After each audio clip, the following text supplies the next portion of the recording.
Another episode of Grease Garage. Behind me here we got a CM Valiant, and we're going to upgrade this puppy by putting in a Barra.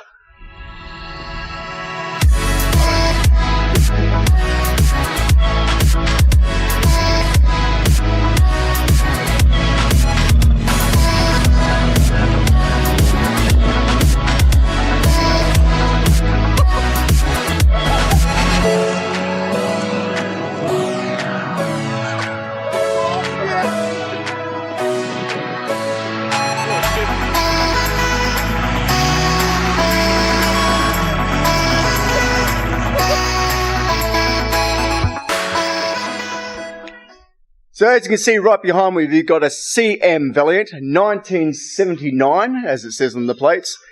This is the 4-litre version. They did make a 4.3 Regal. But this is a 6-seater ready to go, and it's column shift. So quite exciting. But the first thing we need to do is remove this old engine to put in the power. Not sure what automatic I'm going yet.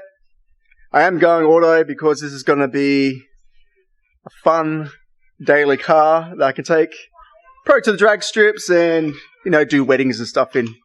That's the plan for it. So let's get into it. While I'm pulling some of the parts off the engine, let's talk about one of the unique features that the late 1970s model Chrysler Valiant came with. That, of course, is the electronic lean burn system, or LEB for short, which resulted in easy starting, better response, smooth running, and improved fuel economy. How it did this was the use of a spark control computer and various sensors and transducers. The computer adjusted spark timing based on the manifold vacuum, engine speed, engine temperature, throttle position over time, and incoming air temperatures. Engines equipped with ELB use fixed timing distributors with the traditional vacuum and centrifugal timing vance mechanisms deleted. The ELB computer also directly drove the ignition coil, which eliminated the need for a separate ignition module. Alright, now they've got the radiator out and they've got the carburetor head off. The next thing I need to do is remove the wiring and the exhaust and the throttle cable. So let's stop chatting and get to it.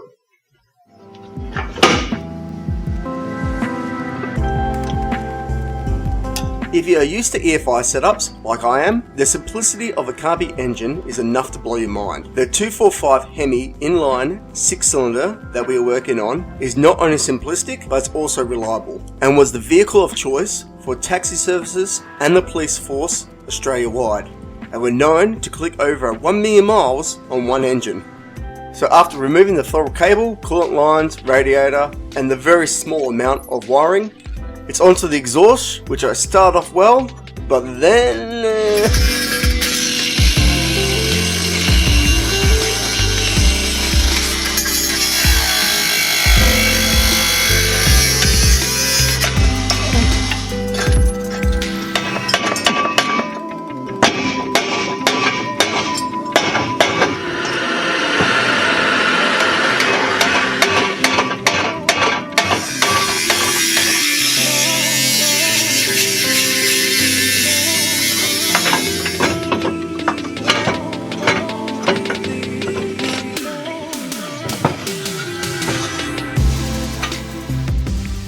now that the exhaust is out of the way, I can now undo the engine mounts, which is just removing one nut from each side.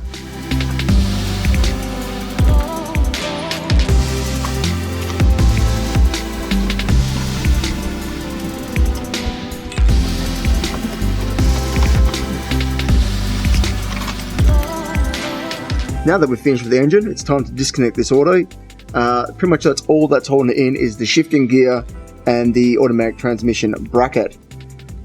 I don't see any wires, but there should be at least some, and there's also obviously the lines to the radiator, which I've already disconnected, so they can all stay in situ as we're going to pull the gearbox and automatic transmission out in one pull. Wish me luck.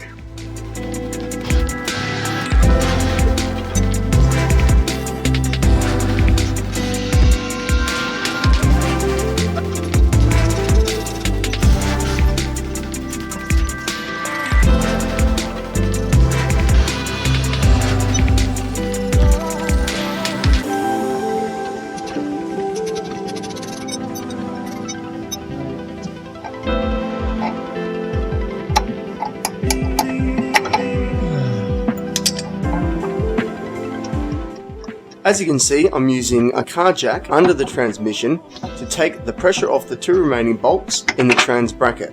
Once I'm happy, I can just slide the bolts out and start lowering the transmission.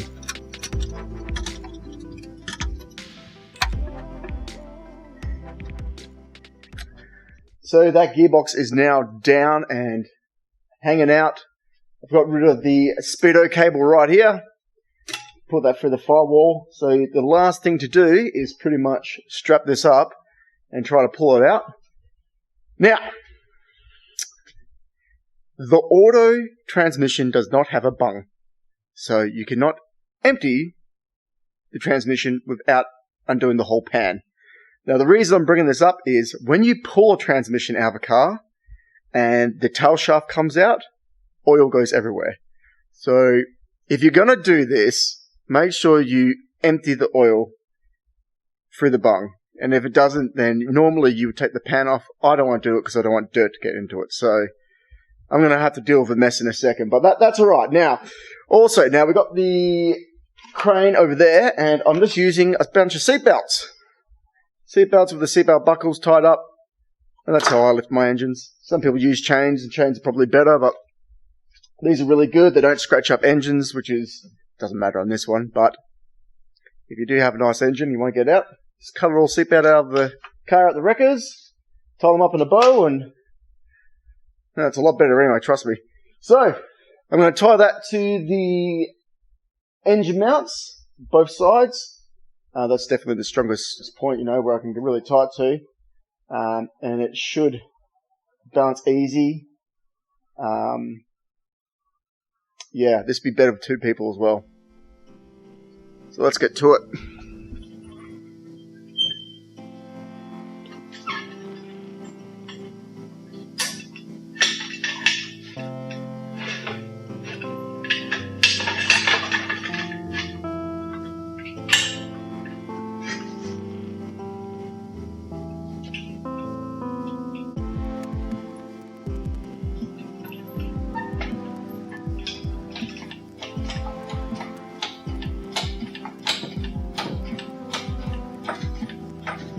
Go and go.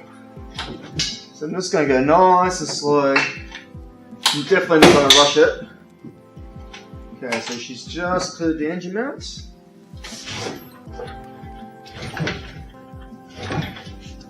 Nice. So we've got the jack here. As you can see, as I've pulled the engine out, that jack has rolled forward with the gearbox.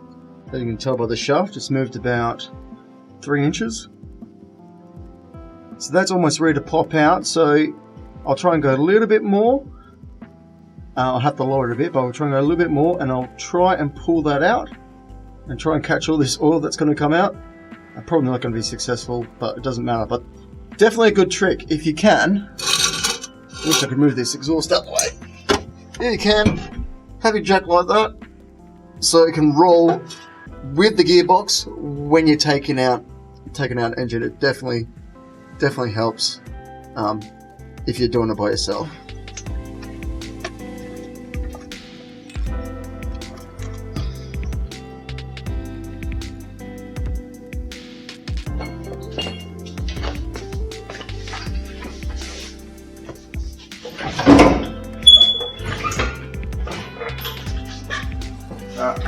So we're on the sump.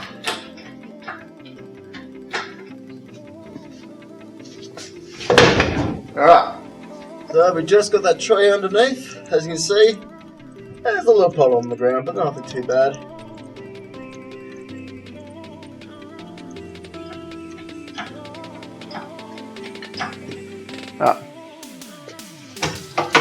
Okay, so we're at that stage. This is ready to come out now.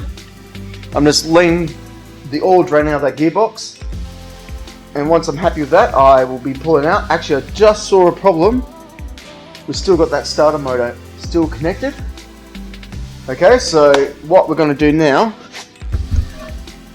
is going to get a piece of wood, and we're just going to stick it underneath this engine so it can't actually drop back down in position.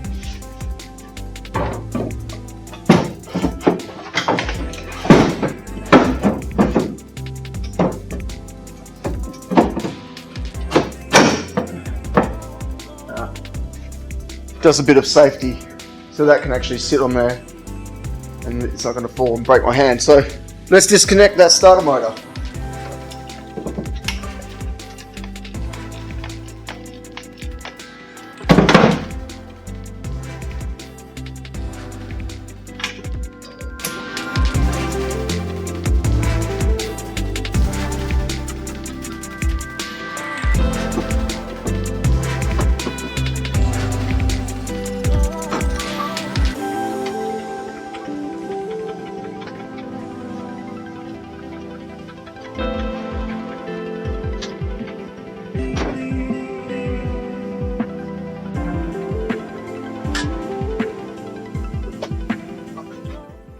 Alright, so we've got the big girl up in the air. What I'm done is I've rested against this piece of wood, so I'm just going to lift the gearbox up onto this, and then I'm going to hop out of the car, grab it, and move around.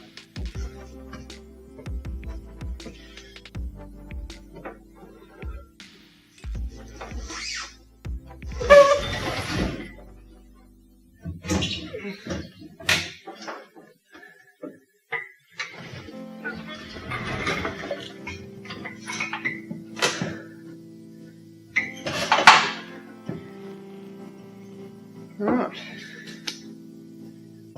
Nice. Nice, so just got to be sitting on this piece of wood here. Not going anywhere.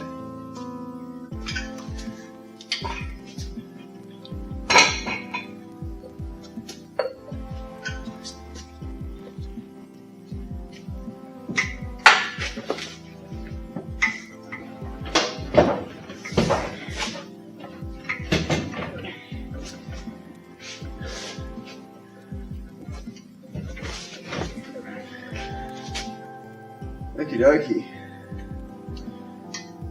So pretty much I'm just going to lift this last little bit and just let it slowly swing down. The thing you really don't want to do here is just to let go of it, because that means you're putting more weight on the crane. The other thing is you don't really want to swing it out too far either. You want to try and keep the crane as straight as possible. If something's top heavy, it means it can move around. So just lift it off like that, and very slowly, without getting underneath it. See, like that, let it get back into its position. So as you can see, guys, the engine is out, and there is a hell of a mess to clean up tomorrow. But that's okay. The firewall, no damage on that. Didn't smash any of the sidewalls. Didn't smash this. I think we've done very well getting that engine out. Especially with one person, like I said, it's always handy to have a couple of people. And if you are going to do this by yourself, at least have your mobile phone handy, just in case you get stuck. It doesn't pay, guys, to do this stuff by yourself and something terribly go wrong. It does happen. But yeah, so that engine's going to his new owner. Hopefully he enjoys it. And then the Barra is going in. Join me next time on the Valiant project, where we stick that Barra right in its guts and make up some custom mounts and all that sort of stuff. So it's going to be a long-term project. As you can tell, it's got a long way to go. But I'd love for you guys to come along the journey and watch me do it. We do it all, the whole thing. It's going to be done in shop right here. So it's for paint and sandblasting. But we'll be able to record that too. Catch you later. If you like what you're watching, please subscribe. It would mean a lot to me. The more subscribers I get, the more I can do this sort of stuff. Thank you very much. 5.